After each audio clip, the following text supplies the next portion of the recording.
I'd like to tell you about the strangest secret in the world.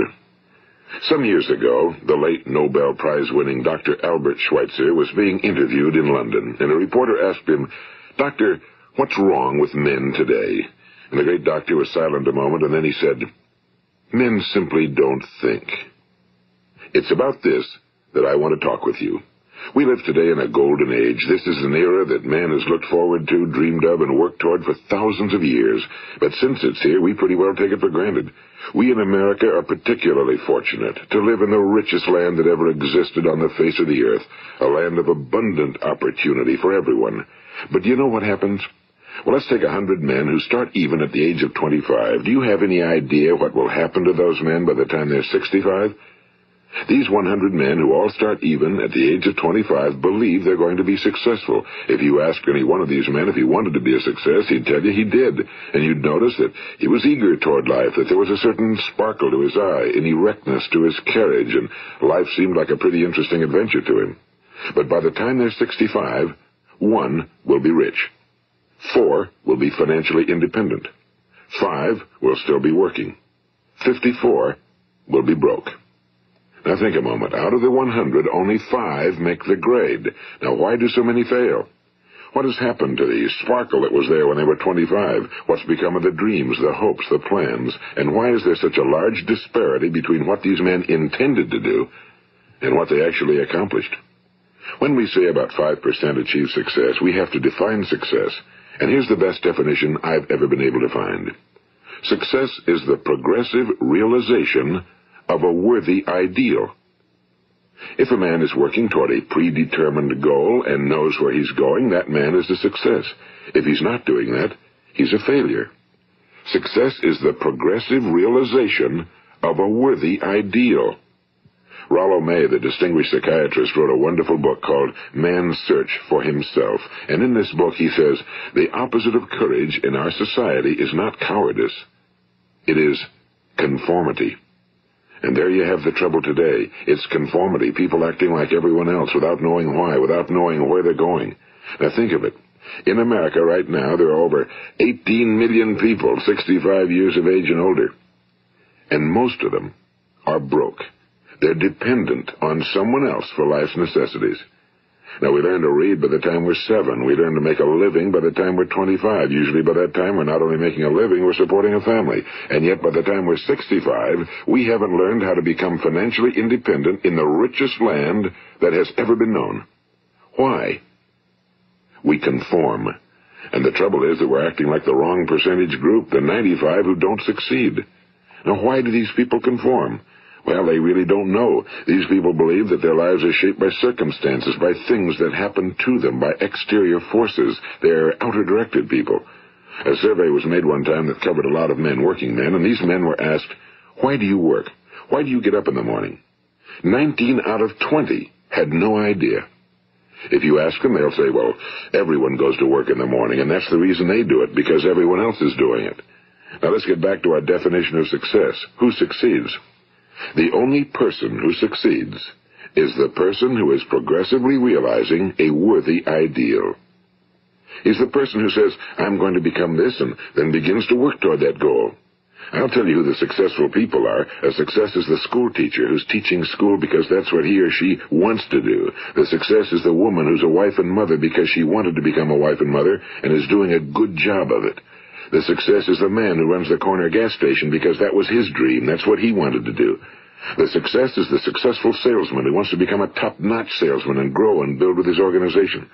A success is anyone who is doing deliberately a predetermined job because that's what he decided to do deliberately. But only 1 out of 20 does that. That's why today there isn't really any competition unless we make it for ourselves. Instead of competing, all we have to do is create. You know, for 20 years, I looked for the key which would determine what would happen to a human being. Was there a key I wanted to know which would make the future a promise that we could foretell to a large extent? Was there a key that would guarantee a person's becoming successful if he only knew about it and knew how to use it? Well, there is such a key, and I've found it. Have you ever wondered why so many men work so hard and honestly without ever achieving anything in particular, and others don't seem to work hard and yet seem to get everything? They seem to have the magic touch. You've heard them say that about someone. Everything he touches turns to gold. And have you ever noticed that a man who becomes successful tends to continue to become successful? And on the other hand, have you noticed how a man who's a failure tends to continue to fail? Well, it's because of goals. Some of us have goals, some don't. People with goals succeed because they know where they're going. It's that simple. Think of a ship leaving a harbor, and think of it with the complete voyage mapped out and planned. The captain and crew know exactly where it's going and how long it'll take. It has a definite goal. Now, 9,999 times out of 10,000, it will get to where it started out to get. Now, let's take another ship, just like the first, only let's not put a crew on it or a captain at the helm. Let's give it no aiming point, no goal, no destination. We just start the engines and let it go. I think you'll agree with me that if it gets out of the harbor at all, it will either sink or wind up on some deserted beach, a derelict. It can't go anyplace because it has no destination and no guidance, and it's the same with a human being. Take the salesman, for example. There's no other person in the world today with the future of a good salesman. Selling is the world's highest paid profession, if we're good at it and if we know where we're going. Every company needs top-notch salesmen, and they reward those men. The sky's the limit for them. But how many can you find? Someone once said the human race is fixed, not to prevent the strong from winning, but to prevent the weak from losing. The American economy today can be likened to a convoy in time of war. The entire economy is slowed down to protect its weakest link, just as the convoy had to go at the speed that would permit its slowest vessel to remain in formation. That's why it's so easy to make a living today. It takes no particular brains or talent to make a living and support a family today. So we have a plateau of so-called security, if that's what a person's looking for. But we do have to decide how high above this plateau we want to aim. Now let's get back to the strangest secret in the world, the story that I wanted to tell you today. Why do men with goals succeed in life and men without them fail? Well, let me tell you something which, if you really understand it, will alter your life immediately. If you understand completely what I'm going to tell you from this moment on, your life will never be the same again. You will suddenly find that good luck just seems to be attracted to you. The things you want just seem to fall in line, and from now on you won't have the problems, the worries, the gnawing lump of anxiety that perhaps you've experienced before. Doubt, fear, well, they'll be things of the past. Here's the key to success and the key to failure. We become what we think about. Now let me say that again. We become what we think about. Throughout all history, the great wise men and teachers, philosophers and prophets have disagreed with one another on many different things. It's only on this one point that they are in complete and unanimous agreement. Listen to what Marcus Aurelius, the great Roman emperor, said. A man's life is what his thoughts make of it. Disraeli said this, everything comes if a man will only wait. I've brought myself by long meditation to the conviction that a human being with a settled purpose must accomplish it, and that nothing can resist a will that will stake even existence for its fulfillment. Ralph Waldo Emerson said this, a man is what he thinks about all day long. William James said, the greatest discovery of my generation is that human beings can alter their lives by altering their attitudes of mind. And he also said, we need only in cold blood act as if the thing in question were real, and it will become infallibly real by growing into such a connection with our life that it will become real. It will become so knit with habit and emotion that our interest in it will be those which characterize belief. And he also said, if you only care enough for a result, you will almost certainly attain it. If you wish to be rich, you will be rich. If you wish to be learned, you will be learned. If you wish to be good, you will be good. Only you must then really wish these things and wish them exclusively, and not wish at the same time 100 other incompatible things just as strongly. In the Bible you read in Mark 9:23, if thou canst believe, all things are possible to him that believeth. My old friend Dr. Norman Vincent Peale put it this way, this is one of the greatest laws in the universe. Fervently do I wish I had discovered it as a very young man. It dawned upon me much later in life, and I found it to be one of the greatest, if not my greatest discovery outside of my relationship to God. The great law, briefly and simply stated, is that if you think in negative terms, you will get negative results. If you think in positive terms, you will achieve positive results. That is the simple fact, he went on to say, which is at the basis of an astonishing law of prosperity and success. In 3 words, believe and succeed. William Shakespeare put it this way: our doubts are traitors and make us lose the good we oft might win by fearing to attempt. George Bernard Shaw said, people are always blaming their circumstances for what they are. I don't believe in circumstances. The people who get on in this world are the people who get up and look for the circumstances they want, and if they can't find them, make them. Well, it's pretty apparent, isn't it? And every person who discovered this for a while believed that he was the first one to work it out. We become what we think about. Now, it stands to reason that a person who's thinking about a concrete and worthwhile goal is going to reach it, because that's what he's thinking about, and we become what we think about. Conversely, the man who has no goal, who doesn't know where he's going, and whose thoughts must therefore be thoughts of confusion and anxiety and fear and worry, becomes what he thinks about. His life becomes one of frustration and fear and anxiety and worry. And if he thinks about nothing, he becomes nothing. Now, how does it work? Why do we become what we think about? Well, I'll tell you how it works as far as we know. Now, to do this, I want to tell you about a situation that parallels the human mind. Suppose a farmer has some land, and it's good fertile land. Now, the land gives the farmer a choice. He may plant in that land whatever he chooses. The land doesn't care. It's up to the farmer to make the decision. Now, remember, we're comparing the human mind with the land because the mind, like the land, doesn't care what you plant in it. It will return what you plant, but it doesn't care what you plant. Now, let's say that the farmer has 2 seeds in his hand. One is a seed of corn. The other is nightshade, a deadly poison. He digs 2 little holes in the earth, and he plants both seeds, one corn, the other nightshade. He covers up the holes, waters, and takes care of the land, and what will happen? Invariably, the land will return what's planted. As it's written in the Bible, as ye sow, so shall ye reap. Now remember, the land doesn't care. It'll return poison in just as wonderful abundance as it will corn. So up come the 2 plants, one corn, one poison. Now, the human mind is far more fertile, far more incredible and mysterious than the land, but it works the same way. It doesn't care what we plant. Success, failure. A concrete, worthwhile goal, or confusion. Misunderstanding, fear, anxiety, and so on. But what we plant, it must return to us. You see, the human mind is the last great unexplored continent on Earth.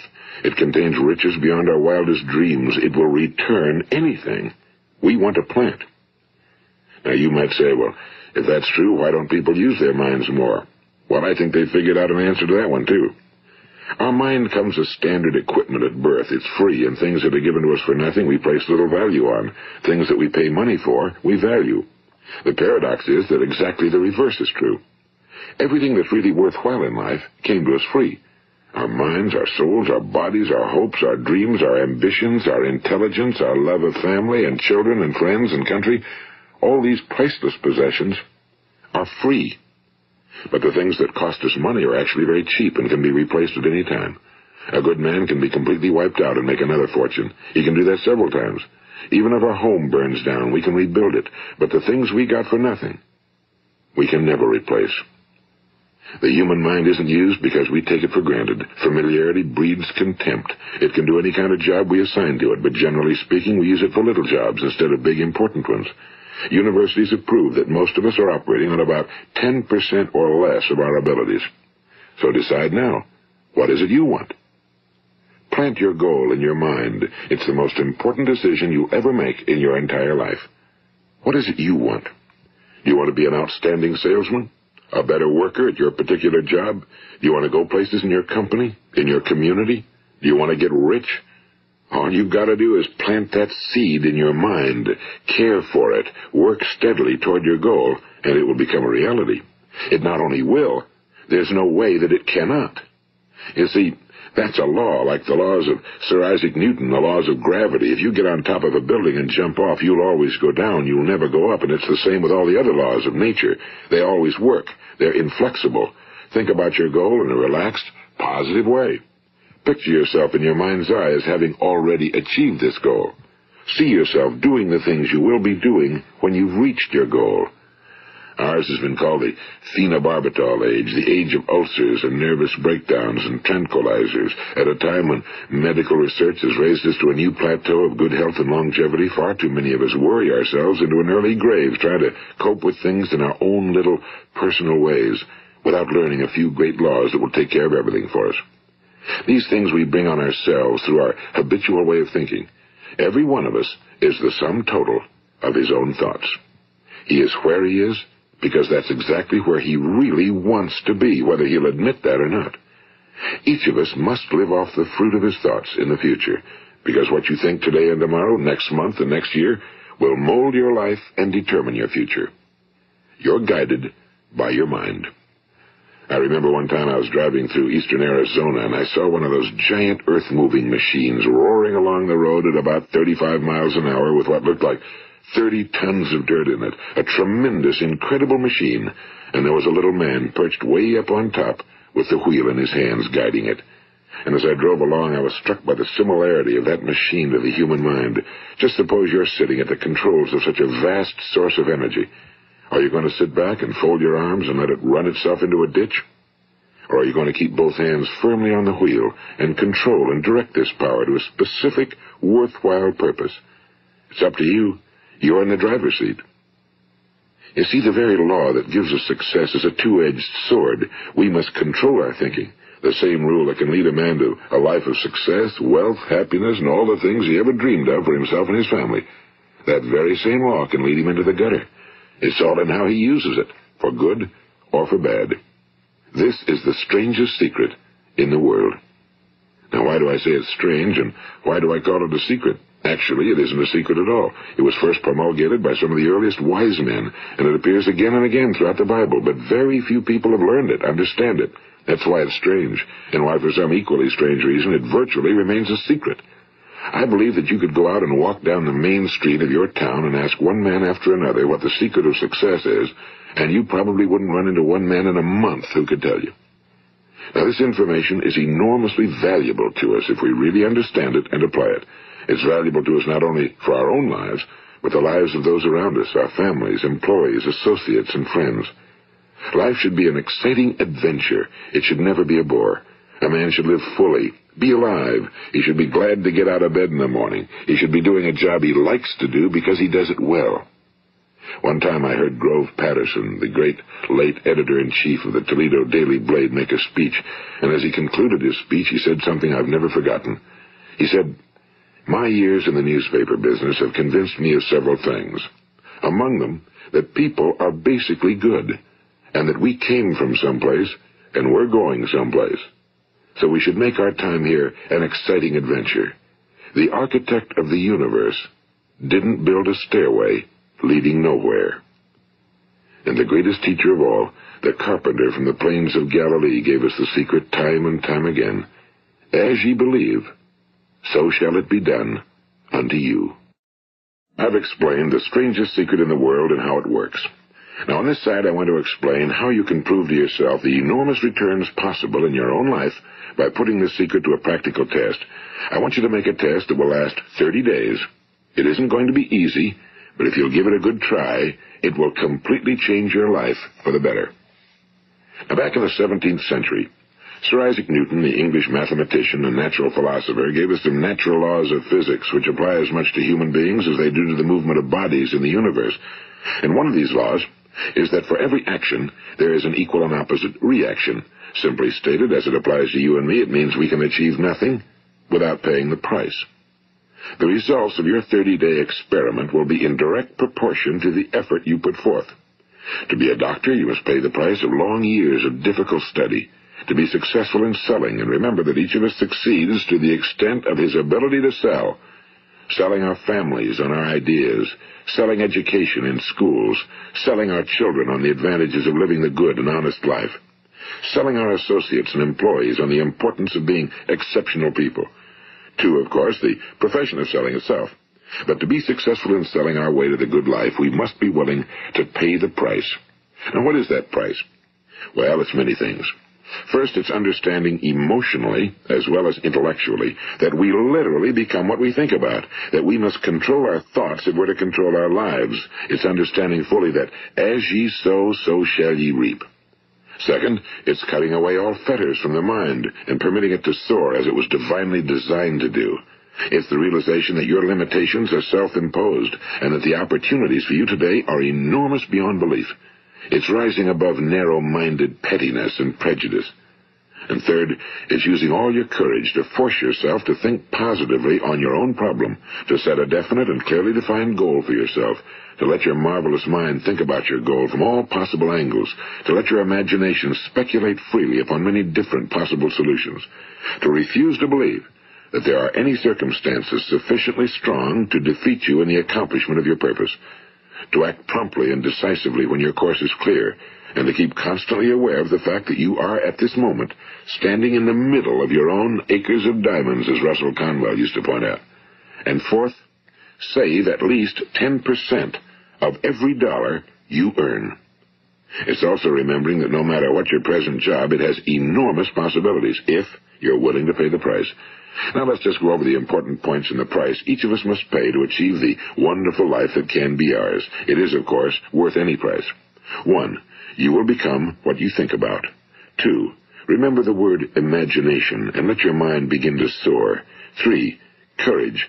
Concentrate on your goal every day. 4. Save 10% of what you earn. And 5. Action.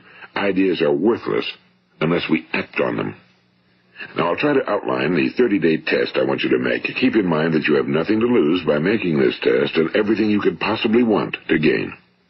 There are 2 things that may be said of everyone. Each of us wants something, and each of us is afraid of something. I want you to write on a card what it is you want more than anything else. It may be more money. Perhaps you'd like to double your income or make a specific amount of money. It may be a beautiful home. It may be success at your job. It may be a particular position in life. It could be a more harmonious family. Each of us wants something. Now write down on your card specifically what it is you want. Make sure it's a single goal and clearly defined.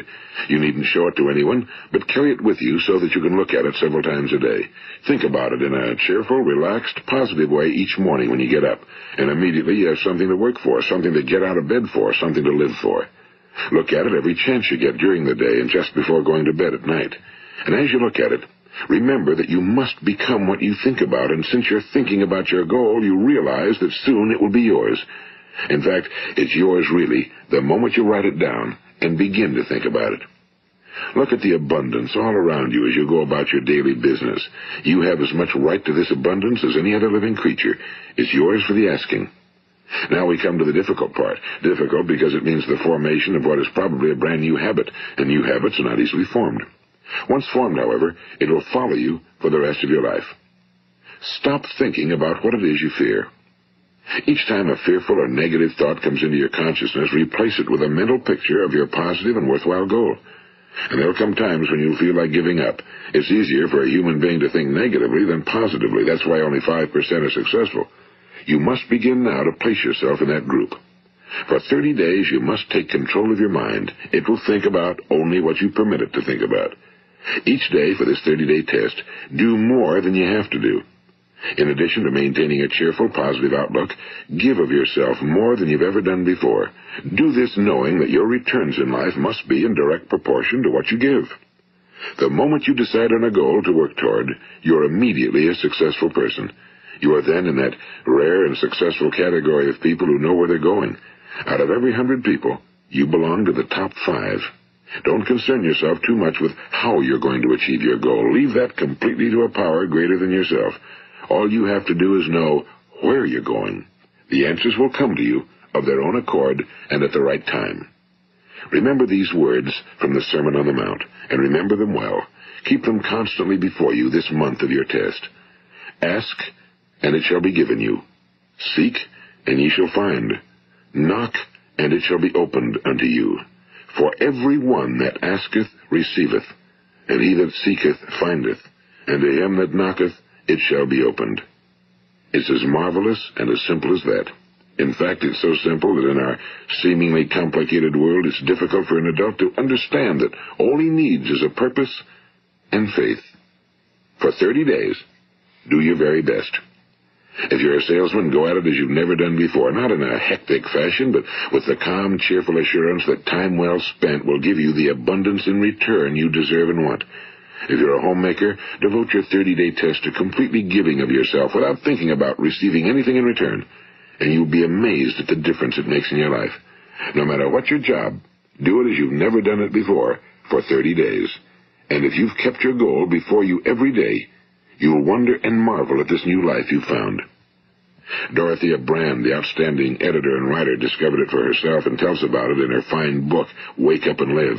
Her entire philosophy is reduced to the words, act as though it were impossible to fail. She made her own test with sincerity and faith, and her entire life was changed to one of overwhelming success. Now, you make your test for 30 full days. Don't start your test until you've made up your mind to stick with it. You see, by being persistent, you're demonstrating faith. Persistence is simply another word for faith. If you didn't have faith, you'd never persist. If you should fail during your first 30 days, by that I mean suddenly find yourself overwhelmed by negative thoughts, you've got to start over again from that point and go 30 more days. Gradually, your new habit will form until you find yourself one of that wonderful minority to whom virtually nothing is impossible. And don't forget the card. It's vitally important as you begin this new way of living. On one side of the card, write your goal, whatever it may be. On the other side, write the words we've quoted from the Sermon on the Mount. Ask, and it shall be given you. Seek, and ye shall find. Knock, and it shall be opened unto you. Nothing great was ever accomplished without inspiration. See that during these crucial first 30 days, your own inspiration is kept at a peak. And above all, don't worry. Worry brings fear, and fear is crippling. The only thing that can cause you to worry during your test is trying to do it all yourself. Know that all you have to do is hold your goal before you. Everything else will take care of itself. Remember also to keep calm and cheerful. Don't let petty things annoy you and get you off course. Now, since making this test is difficult, some will say, why should I bother? Well, look at the alternative. No one wants to be a failure. No one really wants to be a mediocre individual. No one wants a life constantly filled with worry and fear and frustration. Therefore, remember that you must reap that which you sow. If you sow negative thoughts, your life will be filled with negative things. If you sow positive thoughts, your life will be cheerful, successful, and positive. Now, gradually, you will have a tendency to forget what you've heard on this recording. Play it often. Keep reminding yourself of what you must do to form this new habit. Gather your whole family around at regular intervals and listen to what's been said here. You know, most men will tell you that they want to make money without understanding the law. The only people who make money work in a mint. The rest of us must earn money. This is what causes those who keep looking for something for nothing or a free ride to fail in life. The only way to earn money is by providing people with services or products which are needed and useful. We exchange our time and our product or service for the other man's money. Therefore, the law is that our financial return will be in direct proportion to our service. Now, success is not the result of making money. Making money is the result of success, and success is in direct proportion to our service. Most people have this law backwards. They believe that you're successful if you earn a lot of money. The truth is that you can only earn money after you're successful. It's like the story of the man who sat in front of the stove and said to it, "Give me heat, and then I'll add the wood." How many men and women do you know, or do you suppose there are today, who take the same attitude toward life? There are millions. We've got to put the fuel in before we can expect heat. Likewise, we've got to be of service first before we can expect money. Don't concern yourself with the money. Be of service.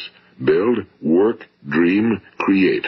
Do this, and you'll find there's no limit to the prosperity and abundance that will come to you. Prosperity, you know, is founded upon a law of mutual exchange. Any person who contributes to prosperity must prosper in turn himself. Sometimes the return will not come from those you serve, but it must come to you from someplace, because that's the law. For every action, there is an equal and opposite reaction. As you go daily through your 30-day test period, remember that your success will always be measured by the quality and quantity of service you render, and money is a yardstick for measuring this service. No man can get rich himself unless he enriches others. Now, there are no exceptions to a law. You can drive down any street in America and from your car estimate the service that's being rendered by the people living on that street. Had you ever thought of this yardstick before? It's interesting.